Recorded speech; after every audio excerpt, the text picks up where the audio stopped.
নৈহাটি বড়মার মন্দিরে পুজো দিতে এসে সাংসদ তহবিল থেকে 10 লক্ষ টাকার অনুদান সহ নৈহাটি ফেরিঘাটকে ঢেলে সাজানোর কথা জানালেন মুখ্যমন্ত্রী মমতা বন্দ্যোপাধ্যায়।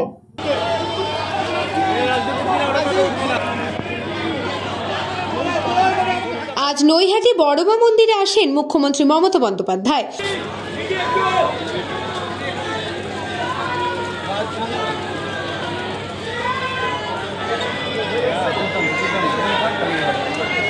নৈহাটি বড়মা মন্দিরে পুজো দিতে এসে বেশ কিছু প্রকল্পের কথা জানালেন মুখ্যমন্ত্রী মমতা বন্দ্যোপাধ্যায়। সাংসদ তহবিল থেকে 10 লক্ষ টাকার অনুদান নৈহাটি ফেরিঘাট থেকে শুরু করে পুলিশ ফাঁড়ি এবং হাইমাস লাইটের মাধ্যমে নৈহাটি ঘাটকে সুসজ্জিত করার পরিকল্পনা তুলে ধরেন। নৈহাটি কাঁচরাপাড়া এইসব জায়গাগুলো কল্যাণী শান্তি ফিরে আসে, আমি সেই জন্য এসেছিলাম। আজ এই ফেরিঘাটটা বড়মার নামে করে দিতে বলেছি।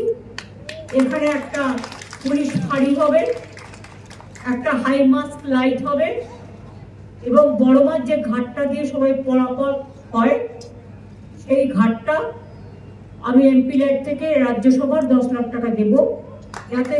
এছাড়াও পার্থভৌমিক এমপি হওয়ার পর নৈহাটি এবং ভাটপাড়ায় দুটি হাসপাতালের ওপিডির পরিকল্পনা করেন, যাতে সাধারণ মানুষ কম পয়সায় চিকিৎসা পেতে পারেন।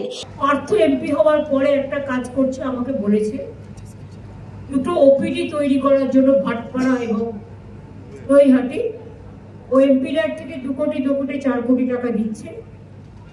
ওখানে এর জন্য ধন্যবাদ জানাচ্ছি, আপনারাই ওকে পাঠিয়েছেন কাজটা করতে।